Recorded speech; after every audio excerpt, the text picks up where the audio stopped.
year. I think a lot of people were thinking Sniper was kind of a shoo-in after spring, but he's been having a bit of a weaker summer. Thanatos coming into the league looking really, really strong. And though Thanatos wasn't here in spring, we've had 4 rookies of the year so far since we switched away from the split model. 2 of those only played in summer. So it wouldn't actually be unheard of at all if Thanatos were to win Rookie of the Year if he has a really good summer. So I think for Sniper, it's important to be able to prove yourself against some of your other top competition. All right, bans are done. It's Vi, Jace, and Lucian banned out by C9. 100 Thieves getting rid of Ezreal, Ashe, and Sejuani. First lock is the Tristana, pretty swiftly for C9. Inspired, how are you feeling about this pick after some nerfs have come in for it? Honestly, I think the nerfs didn't change much. Okay. The AP junglers are still very powerful. Tristana still secures the early pry on the mid lane, while also scaling well for teamfights, so she's basically the same champion. And so I'm expecting some AP jungler to come for Blaber here. Okay. What would you like to see the most? I think with Leona lock-in, Brand is a pretty solid option, but Nidalee locked in, I think it's a bit more aggressive, but makes sense with Renekton. Yeah. How strong do you think Nidalee is this patch? Because I don't know if you knew, but I think you were actually the first person to get a win on Nidalee in LCS. He was. It was 0% before yesterday. Is it champion diff, or is it user error? Why is Nidalee always losing? I think it's a little bit of both. I think I think Nidalee is a little bit harder champion than others because she doesn't really have any CC, so you kind of have to aim well with your skill shots. And also, I think the team needs to play well around her because it's the poke champion. You have to kind of play slow in the team fights and use the fact that you have a very long range and you have healing ability. So if there is a long standoff against enemy team, Nidalee teams usually will come off on top. Okay, we'll see if they're able to pilot it correctly. The top lane is going to be a matchup we've all seen a million times at this point. It'll be Ksante piloted by Sniper versus Thanatos using that Renekton. We've got Braum banned out by 100 Thieves here in the second half. We've got Lee Sin banned away by C9. If you're talking about those early type of proactive junglers that can get the game snowballing alongside something like a Nidalee, Lee Sin would be an option, especially considering that 100 Thieves do have an AP mid laner in the Azir, so they're not afraid to take an AD jungler. Nautilus, the other ban here for 100 Thieves in the second half, getting rid a couple of those big meatball supports that might be there to be able to protect that Azir and whoever might else be, or not the Azir, excuse me, be able to protect the Tristana and the Nidalee and stop the engages on those valuable targets. Absolutely, and I think pretty much anytime you see Tristana mid, it's almost guaranteed to be double marksman comp. Braun is just insane when you're playing with double marksman, so a good ban there. And plus, obviously, really strong in lane matchup into Leona as well. It's very hard, I think, for Leona. Like the Xin Zhao ban here, too, especially considering the type of player River is. Poppy is giga pick here. When River pops off, you always see him making a lot of plays, right? Going for those ganks, going for the PvP angles. So Lee Sin and Xin Zhao both being removed, I like. Do you think this is going to be Poppy jungle or Poppy support inspired? Or excuse me, of course, it's Poppy jungle because we have Leona already locked in. How do you feel about Poppy jungle? I think it's good with Azir. Like, I think they needed some tank that will make sure that he will get vision for Azir and then perform well in teamfights, and Poppy is basically it. You can always set up a gank on Tristana after level 6 with Azir wall into Poppy E combo, so I think it's a solid pick here. And there's 5 dashes on Cloud9, so it feels like you could close your eyes, press W, and you're going to have something that you're stopping. Poppy just seems insane. Do you guys think that there's any chance it's Tristana bot, Zeri mid? Or is it guaranteed Tristana mid, Zeri bot? I think there's a chance, but I feel like it's probably going to be Trist mid and Zeri bot. I mean, people are playing Zeri mid and Zeri top a little bit in competitive. You know, Zeus played it top. It's really popular in solo queue. In solo queue, a lot of people are playing it mid as well. I mean, honestly, if it would be ever an angle to do that, I think it's this game. Like, Zeri probably pushes Azir in the whole laning phase, while Tristana used to be a good champion against Kaisa, and you already have Alistar, which is probably the best pairing with her. So if they don't go for it this game, I think it would never happen. Okay, so this you're seeing this as like the best possible chance to go for that. All right, well, Cloud9, a notorious meme team. We'll see if they wait until that last second to switch the two. I also rather have Zeri on Berserker. Okay, that makes sense. That makes sense. Well, you don't trust your boy Jojo to pilot a Zeri? Yeah. He's not going to be astrogliding. Jojo Tristana will be the play with Berserker piloting the Zeri. Let me ask you guys, which side of the draft do you like better? 100 Thieves, for sure. Yeah, I think honestly 100 Thieves draft looks more solid. Like I think Nidalee has a really hard game to play out. Super hard. Yeah, while Poppy, as you said, has so much value. Like feel like she can close her eyes in the teamfights and she will find a way to play out the fight. So, I mean, we'll see how C9 approaches this game. I feel like if I was playing C9's draft, I would feel like a crazy amount of pressure to get things done early. I mean, I think just even looking at the top side, when you're looking at Nidalee Renekton versus a Ksante Poppy, it's like if you are not slamming these guys pretty early on into the game, it is going to be really hard to match what they're going to be able to get done in 5v5. Yeah, there's double scaling marksmen that are going to scale pretty well, but you have Azir, Kaisa on the other side. You have a really beefy front line, a lot of good engage. 100 Thieves just feel like they just kind of have to hang around, not fall behind, and they're going to be solid in 5v5. So Inspired, let me ask you this. Since you are the only LCS player in Summer to be able to achieve victory with Nidalee, if you are piloting the Nidalee in this game where there is all that pressure on you to get things done early, where you cannot afford to fall behind, what would be your game plan to approach this if you're Blaber? I think you just try to not let Poppy get early Drake, because I think they will have bot pressure with Leona and Kaisa early game, so you just need to make sure that Drake is all the time warded and Poppy doesn't have opportunity to sneak it. And then at 6 minutes, you just go to Grubs, start stacking the Grubs. You need to make sure you get the second round of Grubs as well, and try to get your Renekton ahead somehow. Okay. All right. So vision over the bottom side, play towards the top side yourself. Yeah. And hope that this Thanatos Renekton proves superior to the Ksante of Sniper. Also worth noting, I haven't seen this as much lately. It was really meta for a while. It's going to be the Grasp Azir, so maybe going to see that kind of pseudo-tank Azir coming back again. Obviously was really popular for a while, Showmaker playing it a lot, but it feels like it kind of fallen out of priority with all the AD mids that we've been seeing. Yeah, I think it did, but honestly, like Frozen Hard Azir this game, I think it's good. Looking pretty good. Plenty of value there. Yeah, it's also going to be interesting. We were talking about this, in the green room, and it's like, whether or not the Trist changes should matter that much for Pro, because for solo queue is a 5% win rate nerf, which is like an enormous nerf. And I thought it was going to really make a big difference, for Pro as well. But, if you're not actually trading constantly, if you're not forced to use that Q often on cooldown, then it's not really a big difference, because you do get 100 more base mana. It costs 50, it used to cost 0. But, maybe this Azir could be something that could actually trade aggressively constantly with that Triss and try to force Tristana to use that Q more than she would like, which could make those mana nerfs more impactful. So it could be interesting to see how this lane does actually end up going. Yeah, I think the moment Azir gets some points in his W and like closer towards the Nashor Tooth, he will be able to pressure the Tristana. But for the early game, I think Azir just doesn't have enough damage to really pressure her. Right now you can see it was the level 2 hit first by the 100 Thieves bottom lane. Inspired, you were talking about how they should be able to have priority, they should be able to have control around here, so C9 will have to watch for that. Let me ask you the opposite side of the question that I asked earlier. If you're the Poppy, are you just trying to do the exact opposite, just trying to secure that Drake nice and early, or is there more to it? I think you are not forced to do that. I think around level 6 is where Azir and Poppy actually become a bit online. I think then they can look for 2v2s around mid, because they have very good lockdown for either Nidalee or Tristana. And if they see the opportunity to do the Drake, I think they will feel free to do so. But I think they're just outscaling hard, so they are not forced to make some crazy practice plays. Makes sense. Yeah, it feels like a game where you just want to make sure that you're tracking where the Nidalee is and stopping what Nidalee wants to do, more than trying to make your own plays, right? If you match every one of the ganks that the Nidalee makes, you're playing an incredible game, right? Like, I don't think you have to be super proactive. I think being reactive is great in a game like this.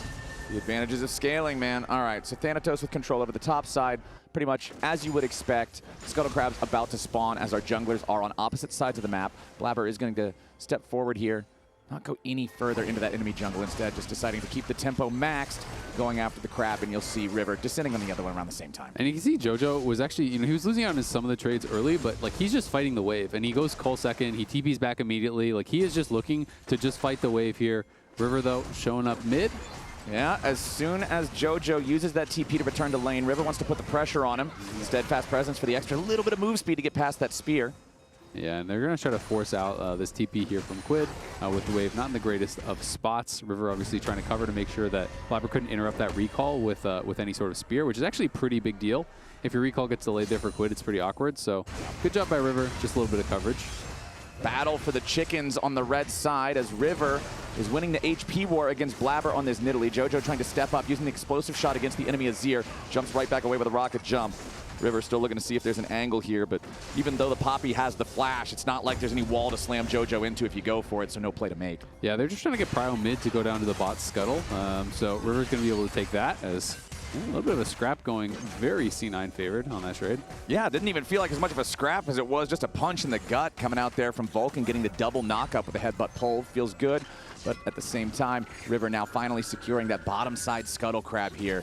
The game very even in these first 5 minutes. We haven't really seen anybody pull out super far ahead. The scoreboard obviously has blue numbers all across it, but none of them even total 100, so it's not like you can really write home about it just yet. But look at that wave. The wave is actually horrible for Sniper. Sniper is down a couple CS, but there's way more for Thanatos to farm. So Sniper faked his recall. He was looking to try to fully push this out. But if Thanatos, has his buy, he's TPing back. If he can actually hold the wave, I don't think he will be able to, but if he can hold the wave off the tower, it could be pretty bad for Sniper. Finds a quick Ruthless Predator combo there too on much minion Sniper, damage. just trying to force him all the way back. Yeah, you don't want to eat half your health bar to these minions. Sniper will retreat all the way back underneath the tier 1 turret. Yeah, he's going to hold it, though, because his next wave came. So this full wave is going to be denied. The next wave after that is so far, so he'd have to really thin out this wave, I think, to be able to hold it. But it does get pretty awkward for Sniper, because Sniper is now in this kind of little disadvantageous position where he has to reset that wave, and you're playing against Nidalee Renekton. Nidalee's going to be back out on the map, so that's always one of those scary points in the game. And, I'm kind of curious, Inspired, when you're playing with Whippo, how much kind of communication are there in between you guys in an early stage like this? When you're playing something like Renekton Nidalee, like how much of a focus is there on the wave state to try to set up these ganks? I think around the 6 minute mark, you shouldn't really look for that many gank opportunities. I think, oh, there's a little poke in the mid lane.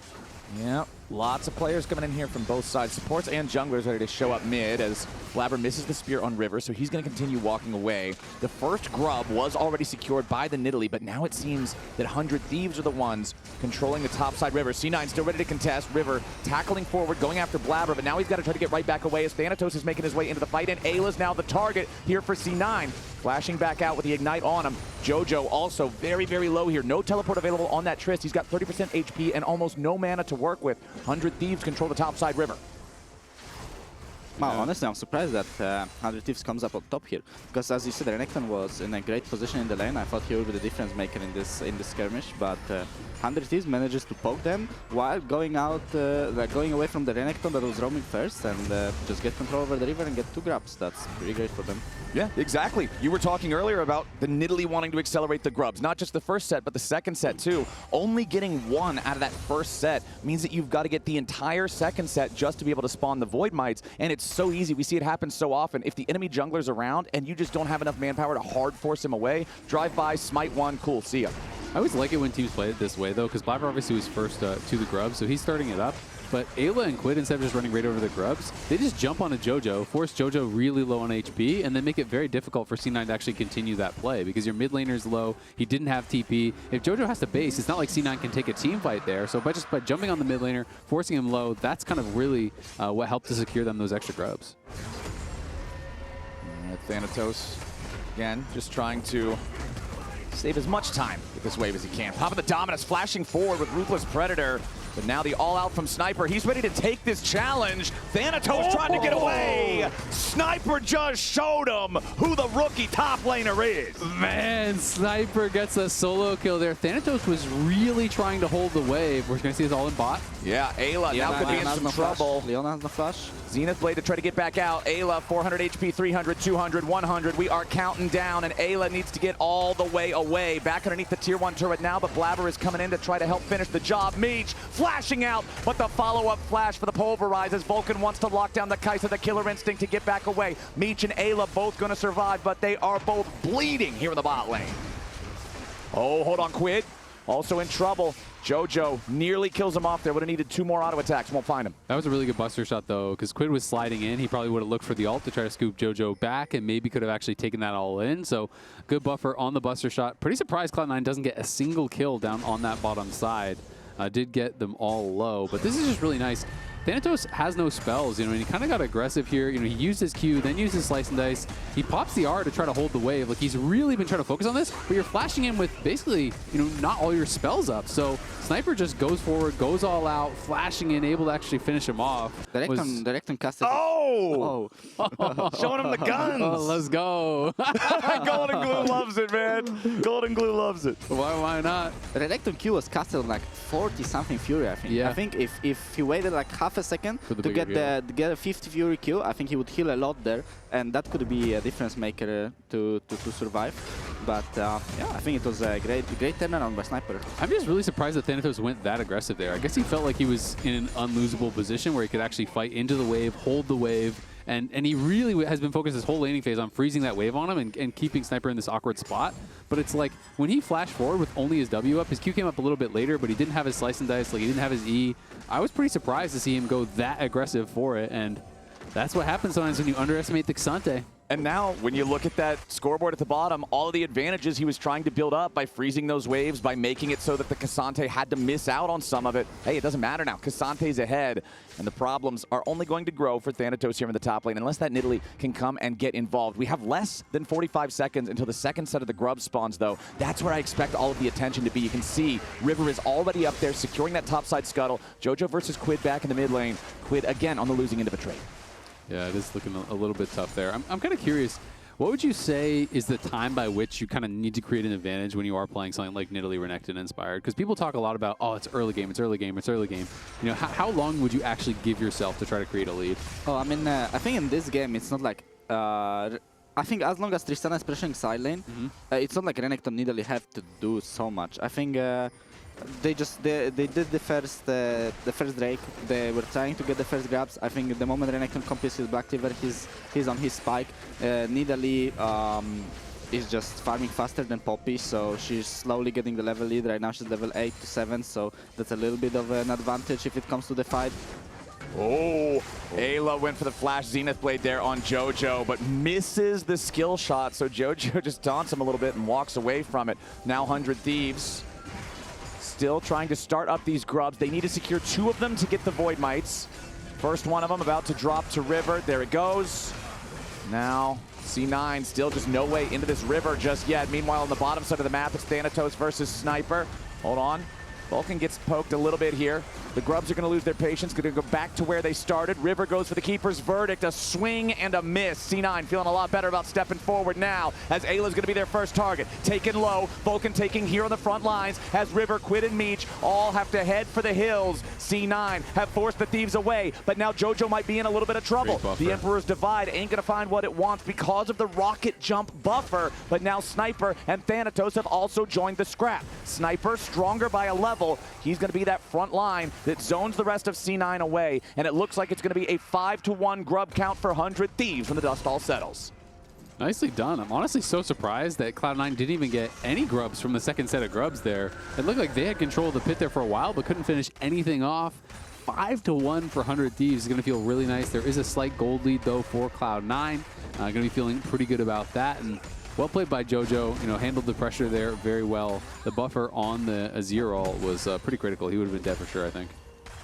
Yeah, definitely. Like if he didn't buffer that, I think River was ready to just flash in and pin him into the wall, and Tristana would just die there. But now the point where Jojo gets his Kraken Slayer, I think, so now he will be able to pressure the Azir a little bit harder, and he will actually start dealing damage. Yeah, Slayer, really strong one-item power spike. This thing can seriously do some damage, especially with a champion like Tristana. Second Drake of the game is live. Remember that C9 did secure the first one for themselves after being forced off that first set of Grubs. They're already a little bit over 1,000 gold ahead on top of it. First items coming online for a lot of our major players now, with the Iceborne and Black Cleaver both being operational for the top laners. The Zeke's Convergence also completed for River as just that sort of low-cost, high-value tank jungle item. Yeah, so here is 30 seconds left on the platings, and I wonder if Jojo will get to hit the tower with this wave, or will Sniper just clear the whole wave before it hits the tower. It seems like the wave is gonna die before it hits the tower. So there will be 0 platings for Tristana this game, or actually she got 1 mid, which is not the best. Yeah, not able to get too much pressure. I think he will go for it. He will go for it, knowing Jojo. Let's see it. He gets one. He gets one. There it is. Yeah, that's not bad. That's not bad. It's pretty worth. Obviously, the 5 Grubs for 100 Thieves, I think nice more is like a denial than anything that's really doing for them, at least thus far. Maybe later on in the game it can pay dividends, but they haven't really been able to get close to any of these towers. I think 100 Thieves got 0 plates total in that early stage, but going to be still feeling pretty decent about their spot. Cloud9 looking like they can grab a Herald, and now with the damage that Jojo's getting up top, you know, they should be able to grab themselves first turret pretty easily. Well, the other side of the map is also being overloaded by 100 Thieves. It's just going to be a swap for these first couple of outer turrets. The Drake was taken by the Thieves. Now the Herald secured by C9. It looks like Sniper might be in a pretty bad spot. first turret does go over to 100 Thieves there in the bottom lane as Sniper escapes up in top side. C9 just going to go ahead and drop that Herald. The tier 1 turret at only half HP. Shelly can just ram her head into the thing. Nearly kills it with just that one shot. Going to need a little bit more damage, and Berserker will be happy to take the gold on that one. And it's going to be solo gold. The bot one was actually split, I think, between Meech and River, who are down there. So Berserker getting a pretty big injection of gold. He already has his one-item spike. Of course, Meech does as well. But Berserker in a pretty good spot. And going to be interested to see how his Zeri actually looks. You know, this is something that I think a lot of people were talking about in spring. You know, Whippo was saying he's not him anymore, and there was kind of that discussion around, has Berserker really fallen off? But like, this is, to me, the signature Berserker champ. This is really how he made his name in the LCS, and this would be an opportunity for him to really have a big game for Cloud9, because these are the kind of spots where in previous years, you just trusted Berserker to always get it done. Yeah. You would see him farming well, getting out of lane with a modest little gold advantage, right? Plus 400. He's got his items, he's on par, and then boom, suddenly a team fight happens in the river and he gets a quadra kill and the game's over. But right now, it's Thanatos who's under pressure. River and Eyla. Poppy has ult here, so if they want the tower, Poppy can just exactly start charging the ult and the tower will fall while Ksante is just holding on the bot tower. Oh, but instead, they use the Keeper's Verdict to eject the backup. They kill the turret in time, and Renekton is just the cherry on top. Man, I think River actually just absolutely downloaded them. Like, Thanatos was trying to dodge that so hard, and Blaber's thinking, okay, the dive is coming in. I need to get up there right now. He just walked straight into the Keeper's Verdict. River played that really well while they're focusing down the turret. Then the turret dies as Nidalee gets knocked out, and you stun the Renekton in the wall. That was perfection. Yeah. At least C9 got mid tower to answer. I honestly thought that they will have no play to make because Ksante was way too tanky in the bot side to get off, and I thought the mid wave will be able to be cleared, but Tristana just realized she can't dive bot, instantly went mid and managed to get mid tower on one wave, which was, I think, pretty smart play as well. Our gold lead hasn't really gone one way or the other here in the past few minutes. It was about this, you know, 3 or 2.5 minutes ago when the plates fell, staying around the same spot. Thanatos on the Renekton, kind of the one struggling the most here on C9, considering he has been the recipient of both of those deaths thanks to the plays from 100 Thieves, from Sniper in that first solo kill, and then what we just saw with River's Poppy mind games. But our next Drake is spawning in just about 90. Do you guys think we're going to get a fight for this, or is it just going to be a give it and go? I think C9 is forced to fight, honestly. I think this Renekton is not going to get any better in the game. Yeah. There's so much armor already on 100 Thieves' side. 2 full completed armor items for Sniper. You can see Frozen Heart's going to be coming up next for Quid. Tabby's already done for River, so it's already kind of tough. All right, hold on now. We got a little bit of a problem for River. He's going to try to get back away, but a lot of damage coming out the other side as Blaber's the first to die. 100 Thieves got a 5v4, but they also got to be careful. Some of the health bars are pretty low, and Sniper's going to be the next one to drop. Emperor's Divide goes out, but it's 100 Thieves going down. It's Cloud9 going in, and it's Jojo going crazy looking to get this done with that last kill on Quid. 100 Thieves got too excited. They thought that that first kill meant they were going to win, but the health bars were so damn low, and C9 knows just how to bait him into the river. It is a massive win for C9 in the bottom side team fight. Yeah, that is huge. 100 Thieves got that early kill on Blaber, and I think they just got super confident that they were going to be able to run over the fight. But Berserker, Jojo were both completely untouched. There was so much space made for this double AD carry. We're both at a pretty strong point in the game, and they got a lot of work done. That is a huge fight for Cloud9. Now they're 3K up. They get such an advantage off of that they may be able to continue snowballing.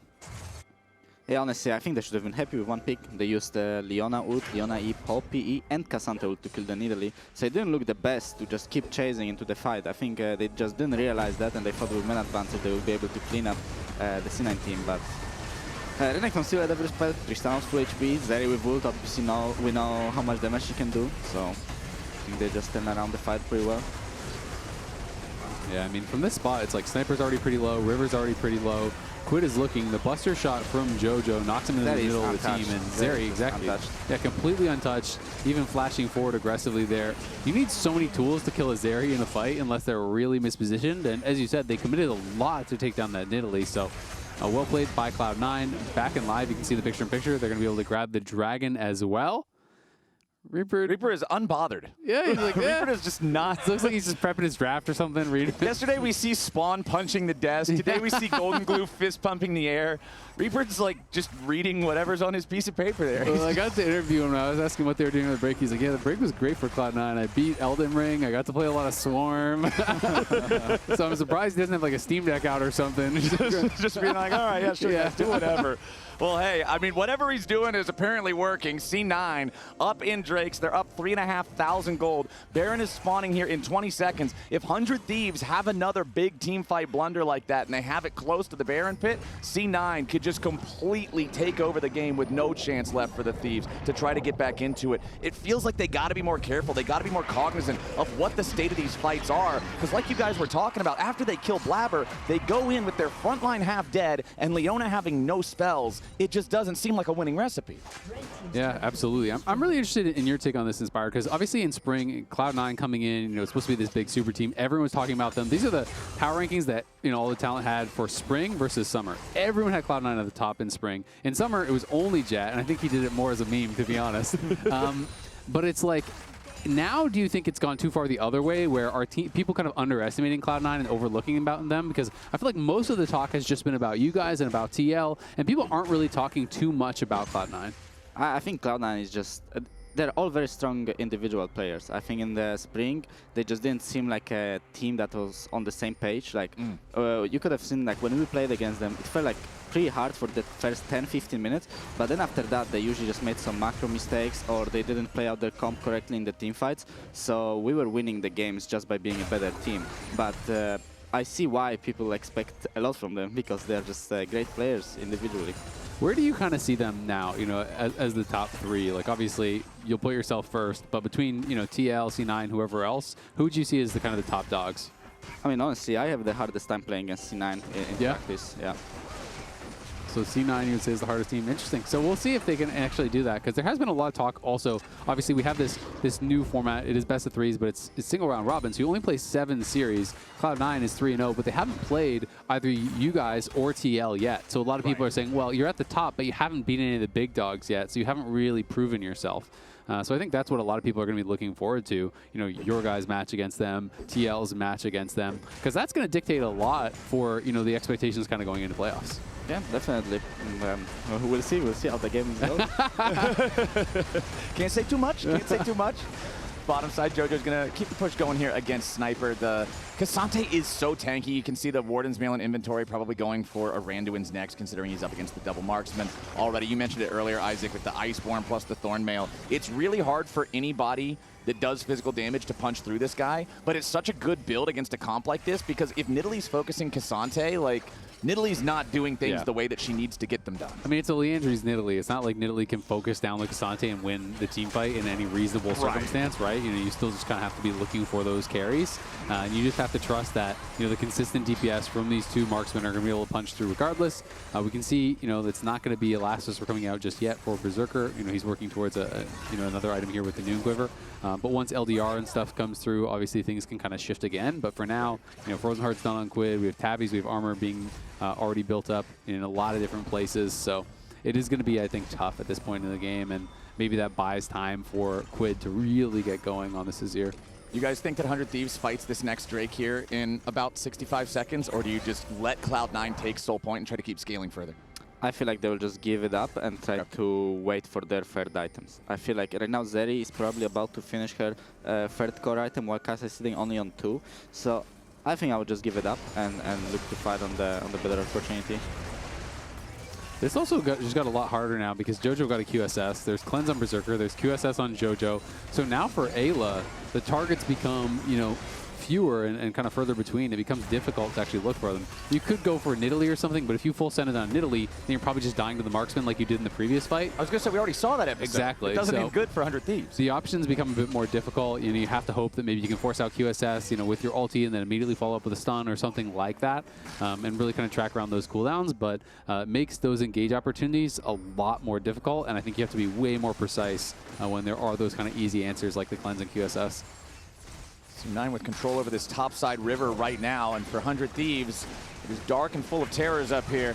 Jojo was Eyla. unafraid. Yeah, Jojo just constantly putting the DPS into these guys, getting a nice little chunk out of both Eyla and River. I really love that when you have the confidence. Like, Trist has a lot of range. You can step forward, you can take these trades, you can force people to try to use something on you, make them miss, and then react with the rocket jump, you know, if they're going to be able to actually hit something. So, you know, the Zenith Blade came out, he sidestepped that, he said, all right, now you have to actually pay the price. We're going to take some of your health off. Exactly, and with how powerful the buffer on Rocket Jump is, hold on now, Solar Flare going to be traded away for the Alistar Unbreakable Will. Both support entities are down, but look at the difference in health bars. Vulcan's the only one that's taken meaningful damage on C9, and so many 100 Thieves players are hurt, and Meech even had to use his flash. Yeah, and that's a really big one now. Kaisa with no flash. C9 know it. They're just going to go start up the Baron. They have this Nidalee for sustain. They're going to keep landing this poke. And they're looking to try to force a fight here. We'll see if they can find a window. Poppy ult will be really crucial in this fight if the Nash actually gets low. All right, Thanatos coming around, looking for the flank, but he is on top of a ward from 100 Thieves. We're going to take a lot of damage from Jojo's auto attacks. River versus Thanatos. Eyla jumping in to try to protect them. The turret might have self-destructed, but Meech is the one who dies first on 100 Thieves' roster. Now the Thieves got to try to regroup and still fight their way out of this one. Thanatos has the dominance, but he is pretty low. Look out for Berserker, the Zeri auto attacks. Not quite finding the marks they need. The zap will not connect on Sniper. It's a 1-0 for C9. I'm really not a fan of how 100 Thieves played it out. I think River found a great engage on Thanatos. I just don't know why Kaisa didn't follow up on that. I think if Kaisa just ults instantly there, and Renekton might actually die in CC, but instead she was trying to make some solo play from the left side, which definitely was not the correct choice. And this is something that we actually heard. You know, Sniper was talking about this on pros, how, you know, River often sees an angle and that they don't always all follow the call, and then often in review, River's the one that was correct, and they should have actually followed that call. They should have looked for that play. But, you know, in that play, it wasn't just Meech. Meech and Quid were both basically at the bottom side of the river where everyone else on the team was collapsing on this Renekton. But you have your 3 tanks going for the Renekton, CCing him, but you have no damage there. So definitely a bit of an oopsie. Unfortunate for 100 Thieves, whose control and chance in this game continues slipping away further and further. Vulcan with the engage on Eyla. Berserker there for a little bit of follow-up, and here comes Jojo. They force the flash of the 100 Thieves support.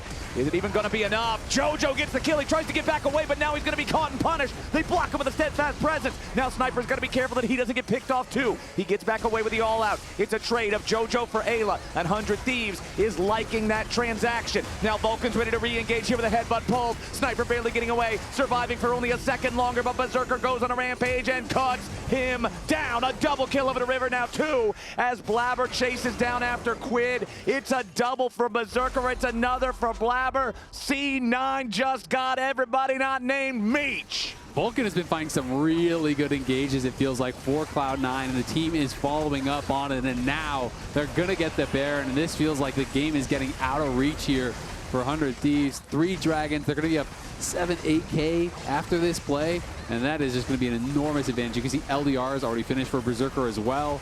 Cloud9 getting so far ahead.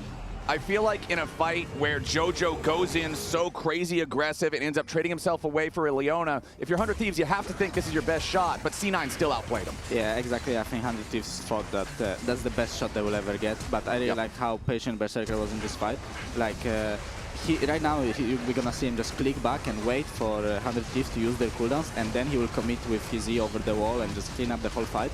So I just like it. Like right now, he's keeping his E all the time. He's not he's not going too fast in. He's just hitting over the wall, and then once Alistar goes in, he just E's over and just cleans up the whole fight. So. Yeah, this is really well done by Cloud9, and that's kind of like felt like the difference in this game. You know, you talk about how sometimes teams have these individual good players, but they're not coordinating on that same page. We saw the inverse of that from 100 Thieves, where, you know, they find this engage with River going over the wall onto that Renekton, and the team doesn't follow up. That's the opposite of it from Cloud9, where it looked like everyone really on that same page, and now looking to dive Sniper. The thing they're reading from here looks like it might just be, nope, it's a story of how General Sniper got away. Never mind, we got Sniper getting himself back to the fountain in time, but unfortunately for 100 Thieves, the doors are getting kicked in both mid lane and bottom as the tier 3 turret disintegrates in mid first. They just continue their onslaught. That 10K lead, those 3 Drakes, mid lane inhibitor falls rapidly, and C9 just evacuates as a 5-man squad. Nobody gonna get caught out here on the escape. Another QSS purchased up as well. Berserker's cleanse was on cooldown, so we went back to base, just bought a QSS on him as well. So it just gets even harder at this point. Now Jojo has his LDR, so you have all the armor pen you need. You have this monstrous gold lead, and you're also on soul points. So Cloud9 just got to continue to play stable league, and it's going to be very hard for 100 Thieves to do anything. Vulcan again just jumping in there with a headbutt pull to create space. Make sure that 100 Thieves is worried about anything other than that turret for just a second. Gives Jojo enough free firing time to take the thing down. 11,000 gold lead now for C9. They've taken down every structure on the map that's not in the 100 Thieves base, and they've even taken down that first tier 3 turret as Berserker sidesteps from Eyla, makes him look silly, and now River's about to pay the price too. Sniper's trying to get out. Jojo's trying to get in. He goes right on back into it. A double kill over to Jojo here in the Tristana. Blaber goes on a rampage. No Penta today. Mr. Inspired as Meech just trying to get out of there with a bomb on his head, and you'll see Quid not be able to do the same thing. He's going down, down, down, and C9's going in. Those Nexus turrets, they are not long for this world. They're looking to get that last kill, looking to get that clean ace, looking to get Meech here on the steps of the base. Ladies and gentlemen, 30 minutes into the game, 16-4, C9 smacks 100 Thieves in game 1. A really strong first performance here from Cloud9, and I think people are going to be pretty happy as Cloud9 fans to see them get a win with the Nidalee. Everyone, I feel like, gets nervous when they see Nidalee locked in. They're like, oh no, we did it. But Cloud9 looking really strong in this one. Just way more coordinated around the team fights, way more coordinated around the objectives. It felt like they were all on the same page. All right, a reminder to all y'all out there, Fantasy LCS is happening over